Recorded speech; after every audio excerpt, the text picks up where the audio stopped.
दोस्तों प्रदीप गिरी एकेडमी इस चैनल में आपका बहुत बहुत स्वागत है।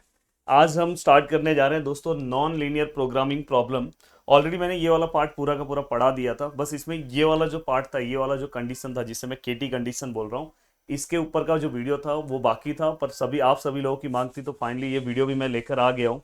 अब यहाँ पे दोस्तों मैंने बहुत सारी वीडियो ज़्यादा बड़ा ना हो क्योंकि कल ही आपका एग्जाम है, तो बहुत ही शॉर्ट में बहुत सारी चीज़ें मैंने पहले से ही लिखी है कि जल्दी जल्दी मैं आपको 5 मिनट अगर आप ध्यान दोगे तो आराम से आप चीज़ों को समझ जाओगे।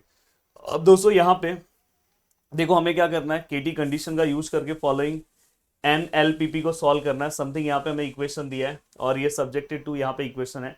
इन केस आपके एग्जाम में हो सकता है कभी कभी यहाँ पे दो इक्वेशन भी आ जाए, तो वो भी सॉल्व करने का कुछ अलग तरीका नहीं है, सेम टू सेम वैसे ही जाएंगे दोस्तों। बस यहाँ पे स्टार्टिंग में थोड़ा सा चेंजेस एक और माइनस हो जाएगा बस।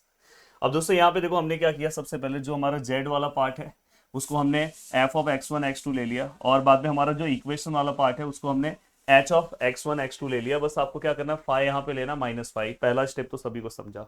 देन जैसे हमने प्रीवियस मेथड में किया था, यहाँ पे अगर आप देखोगे एक्स वन एक्स टू है और साथ में दोस्तों हम एक लैम्बडा लेंगे। अगर हो सकता है यहाँ पे तीन equation X one X two X three हो तो आप तीनों लिख देना। तो यहाँ पे देखो हमने पहला वाला पार्ट लिखा, पहला वाला इक्वेशन, फिर हमने यहाँ पे दूसरा वाला इक्वेशन लिखा और यहाँ पे माइनस हमने क्या लिखा दोस्तों, लैम्बडा। अब ये पूरा का पूरा पार्ट होने के बाद अब आपको क्या करना है, आपका केटी कंडीशन यूज करना है। अब देखो मैं ये वाला जो पार्ट है दोस्तों, मैं इसको डायरेक्ट ऐसे भी लिख सकता हूँ, del N del L by del X one, ऐसे ही मैं लिख सकता हूँ। तो मोस्टली हमारे बुक में दोस्तों ऐसे लिखा हुआ है, मैं उसको ऐसे यूज करूंगा। तो देखो मैंने यहाँ पे सबसे पहला कंडीशन ये आपको पांचों कंडीशन याद होने चाहिए। कंडीशन देखो, पहला इक्वेशन है, ये देखो पहला कंडीशन। कंडीशन नंबर सेकेंड आपको क्या करना है, with respect to X two लेना है, तो ये पार्शियल डेरिवेटिव दोनों समझ में आ गया। कंडीशन नंबर थर्ड दोस्तों, इक्वेशन लेना है, इक्वेशन जो हमें दिया रहता है जिसको हम एच से डिनोट करते हैं, लेस देन जीरो। और कंडीशन नंबर फोर्थ में दोस्तों लैम्बडा से आपके इक्वेशन को मल्टीप्लाई करना, इक्वल टू जीरो होना चाहिए। और कंडीशन नंबर फिफ्थ दोस्तों, X one X two lambda greater than zero होना चाहिए। तो ये पांच कंडीशन में से स्टार्टिंग के चार कंडीशन बहुत ज्यादा इंपॉर्टेंट है। पहला कंडीशन, पहले कंडीशन में हम क्या करेंगे दोस्तों, देखो मेरे पास ये इक्वेशन है, मैं यहाँ पे क्या करूंगा, इस वाले इक्वेशन को with respect to X one differentiate करूंगा। बस इसमें से एक्स वन देखो, एक्स वन का कितना आएगा, जैसे एक्स का वन वैसे एक्स वन का यहाँ पे वन आएगा, तो डायरेक्ट यहाँ पे 10 हो जाएगा। और एक्स वन दोस्तों यहाँ दिखा x square, x one square मतलब 2x1 आएगा और इंटू टू तो -4 हो जाएगा। अब दोस्तों यहाँ पे अगर मैं देखूँ तो एक्स वन यहाँ पे तो एक्स वन का वन आएगा तो 2 आएगा, और साथ में माइनस लैम्बडा आया तो -2 लैम्बडा आएगा, और इक्वल टू क्या होगा दोस्तों, जीरो। सेम टू सेम मैंने देखो with respect to X two लिया, अगर मैं एक्स टू लूंगा तो ये देखो 4 आएगा। यहाँ पे एक्स टू स्क्वायर क्या आएगा, -2x2। और यहाँ पे अगर मैं बात करूँ तो x2 दोस्तों ये है, तो ये x2 का क्या आएगा, 1 आएगा, पर माइनस लैम्बडा तो माइनस लैम्बडा। अब मुझे क्या करना है दोस्तों, जो मेरा इक्वेशन है, मैंने बोला मेरा इक्वेशन दोस्तों ये होता है, मैंने पूरा लिखा, less than equal to zero लेना है, और लास्ट वाले में आपको लैम्बडा से मल्टीप्लाई करना है। तो ये आपका चारों कंडीशन हमने लिख दिए। अब आपको क्या करना है, जहां पे आपने दोस्तों जीरो इक्वल टू बताया था, ये देखो ये वाला पार्ट, तो यहाँ पे आपको इसके अकॉर्डिंग केसेस कंसीडर करना है, case one and case two. तो यहाँ पे अगर हम लेंगे तो लैम्बडा इक्वल टू क्या आएगा दोस्तों, जीरो। तो देखो यहाँ पे अगर मुझे ये जीरो लाना है तो ये दोनों में से किसी एक की वैल्यू जीरो होनी चाहिए, तो पहले मैं लैम्बडा की वैल्यू जीरो ले रहा हूँ, तो इसलिए मैंने यहाँ पे देखो पहला लिखा है, देखो लैम्बडा का वैल्यू जीरो लिया है। और दूसरा या तो हो सकता है इसका वैल्यू जीरो हो, तो केस वन में देखो लैम्बडा का वैल्यू आप जीरो लेके सम सॉल्व करोगे, केस टू में हम इसका वैल्यू जीरो लेके सम सॉल्व करेंगे। तो दोस्तों देखो मैंने इक्वेशन नंबर फर्स्ट में जो मेरा ये वाला पार्ट है, आप यहाँ पे प्लीज इक्वेशन नंबर फर्स्ट लिखना है, यहाँ पे मैंने ऊपर लिख दिया, आप यहाँ लिखना। यहाँ पे आप लैम्बडा का वैल्यू जीरो पुट करोगे तो ये पूरा जीरो हो जाएगा, तो फाइनली 10 - 4x1 आएगा इक्वल टू जीरो। बाद में 4x1 वहां पे गया, देन फाइनली दोस्तों हमने x1 का वैल्यू मिल गया। सेम आपको क्या करना है दोस्तों, lambda equal to zero equation number second में पुट करना है, और सेकेंड में पुट करने के बाद फिर से हमें ये पार्ट मिला इक्वल टू जीरो, ये यहाँ पे गया, देन x2 का वैल्यू, तो x1 और x2 मिलने के बाद दोनों ये दोनों वैल्यू को उठाने का।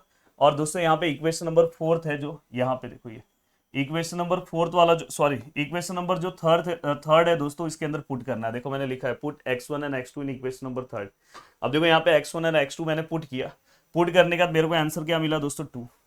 और अगर मैं मैक्स के अकॉर्डिंग देखूं तो क्या ये कंडीशन सही है, मैक्स के अकॉर्डिंग दोस्तों दोनों में से ग्रेटर 2 है, और ग्रेटर का सिंबल यहाँ पे जीरो के साइड है, तो मतलब ये कंडीशन गलत है।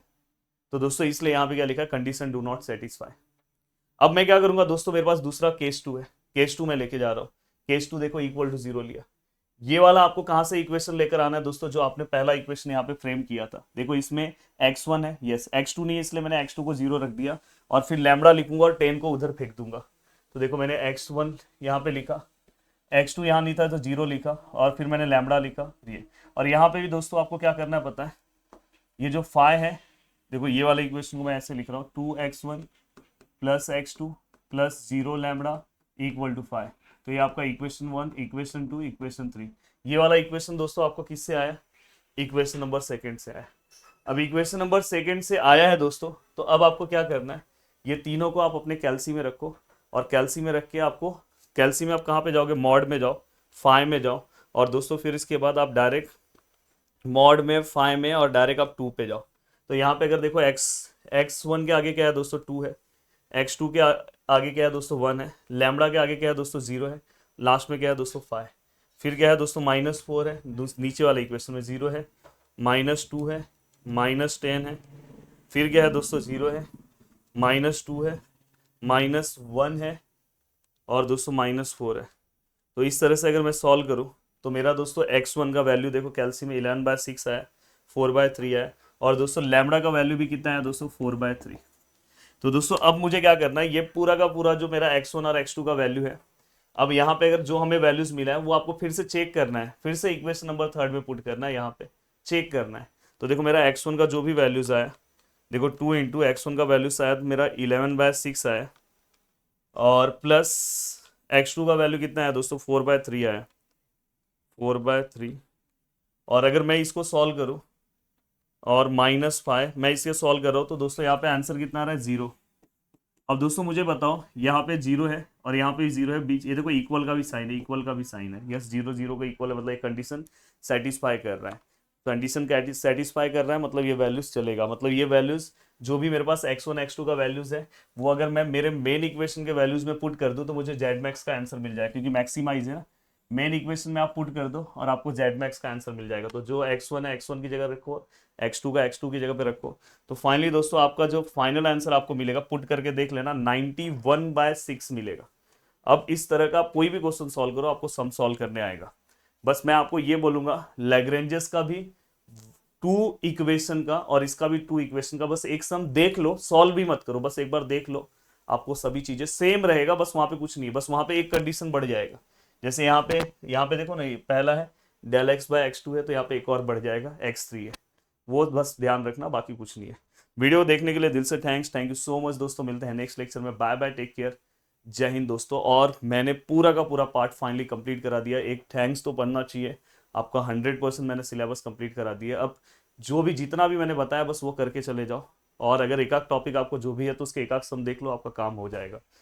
थैंक यू सो मच दोस्तों।